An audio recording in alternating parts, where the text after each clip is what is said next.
swung on, blasted, right field. This is gonna go. It is gone. Cal Raleigh, oh Canada, a solo home run, and this game is tied. Oh, Canada? That's what the Seattle guy said? That sounds a little awkward, but nonetheless, they got reason to be excited. Blue Jays losing the first game of their American League Championship Series against the Seattle Mariners last night, 3-1. Welcome to the second hour of the Elias Macko Show. Of course, we normally broadcast here in Montreal, but today, national edition of the show, broadcasting beyond Montreal into Southern Ontario, into Toronto, I should note. So it's a real pleasure to talk a little bit about the Jays. Now, of course, we're in Montreal. But we still, honestly, we've got Blue Jays fever. It seems like the whole country does. Ratings support that. They've been drawing, I think, like 3.8 million people for the latest games on Sportsnet. And I should also point this out, right? It seems to be a fun time for baseball fans in Canada, even if you never embraced the Toronto Blue Jays, as Netflix is set to release their very hyped sports documentary, Who Killed the Montreal Expos, next week. Now, I was looking for someone that could tackle not only the Blue Jays and their epic run, but also tackle this new documentary coming out. And I said, hey, let's go to Jeff Blair because he's in the documentary. He covered the Montreal Expos at the Montreal Gazette for a decade, and now he hosts the Blair and Barker show covering the Blue Jays so well. Mr. Blair, Jeff, welcome to the program. Good to talk to you again, Elias. It is great to talk to you. Now, listen, Jeff, we have all watched a Netflix documentary in our lives. How does it feel to be in one? You know what? I've got to tell you the truth. I have not seen it yet. Well, it only comes out next week, October 21st, right. By the way. Yeah. But I didn't make it to the premiere or anything. They did send me a little snippet, and they were kind enough to include me in it. You know what? It was interesting because it made me, and I think this is probably one of the things documentaries are kind of meant to do. It gave me an opportunity to sit down and actually have to think through what I thought at the time, what I've learned since then from talking to people or just running into people. You know, and of course, being able to kind of put time as a way of providing context to a lot of stuff.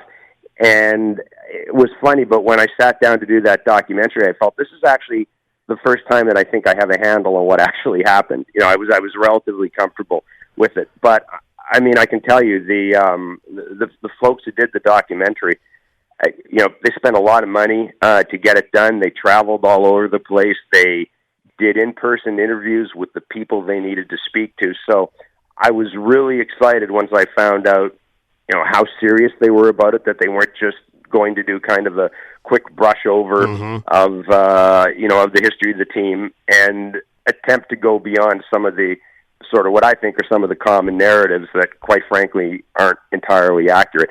And it seems as if they've done that. So, you know, I got to go to the premiere last week. So I was there. And boy, Netflix knows how to throw an after party, by the way, but that's just a side note. They do. So I've been told. I had pictures of what I missed. So, you know, and Jeff, I got to say, they use a lot of course, French journalists, Francophone journalists from Montreal. But as far as a local at the time Anglo journalist, you have that key role to play in the documentary. It is very bilingual. I think it goes like 50-50 English and French when you look at the interviews there. So you play a really important role. I imagine when you were doing those interviews, okay, and by the way, they interviewed me because I did PR for the Expos the last 3 years, but I was left on the cutting room floor. But I imagine it must have opened up some old scars. So I guess I got to ask you, do you have any scars from a decade covering the Expos? I mean, other than the fact that the players' strike cost me a book deal,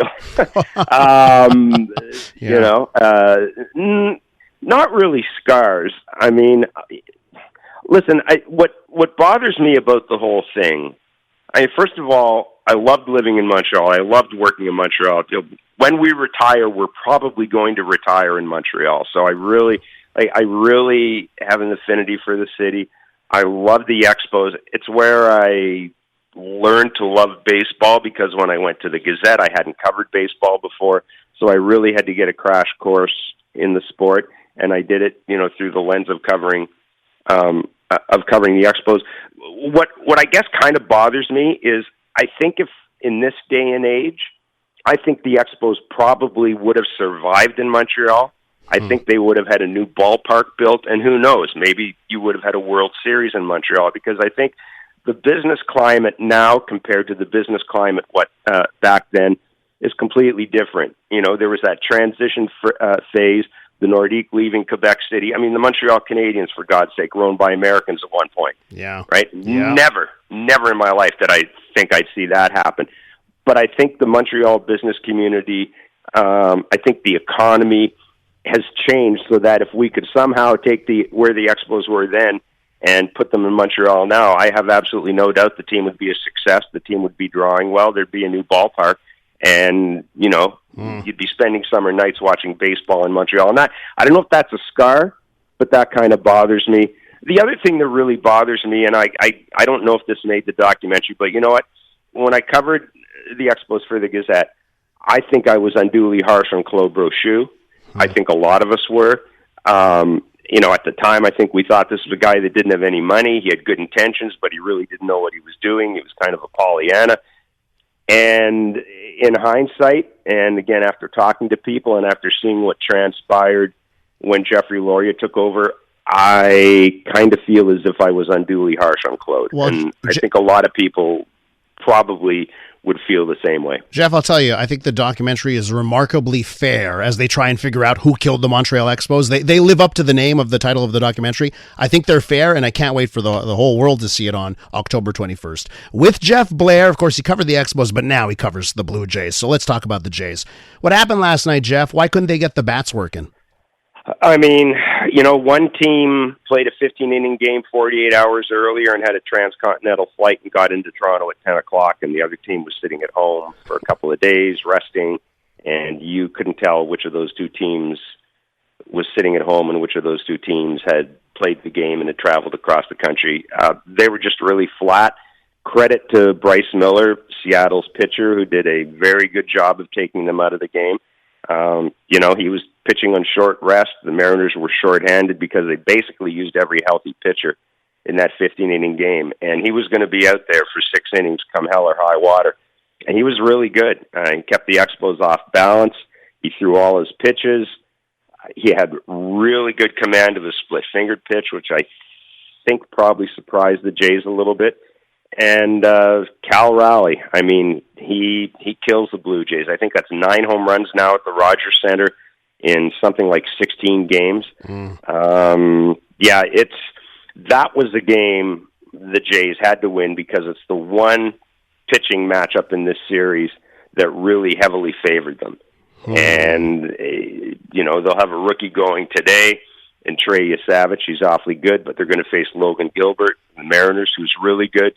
And, I left the ballpark last night, and I said in our post-game show, I have a feeling this could be a really short series. Oof. Like, we could be talking 5 games. So I got 30 seconds. The Jays don't win here. I got 30 seconds left here, Jeff. So do you think the Jays might not have what it takes to win this one? I think they're behind the 8 ball now. I really do. They absolutely had to win last night. Well, we'll see if Vladimir Guerrero Jr., born in this city, if he can help turn things around in Game 2 tonight for the Blue Jays. He will be key. Jeff, listen, October 21st, it comes out at 3 a.m., by the way, for those of you keeping score. That's when Netflix releases their new things. It's always at 3 a.m. Eastern Time. I'll be watching again, and I think we're going to have some fun watching you and the others in this doc. Thanks so much. I appreciate this, Elias. Be well. That's Jeff Blair. He covered the Montreal Expos for the Montreal Gazette for a decade. He's now in the big smoke. He's in Toronto covering the Jays. Does a great job on his show, Blair and Barker. I'm Dylan Playfair. And I'm Tyler Smith. We're putting loneliness in the penalty box by talking to some of our favorite athletes about the importance of friendship. This is Bromance. Bromance is brought to you by Charm Diamond Centers, proudly Canadian-owned and operated. Charm has been part of your love stories and bromances for over 50 years. And you can find Bromance on the iHeartRadio network or wherever you get your podcasts.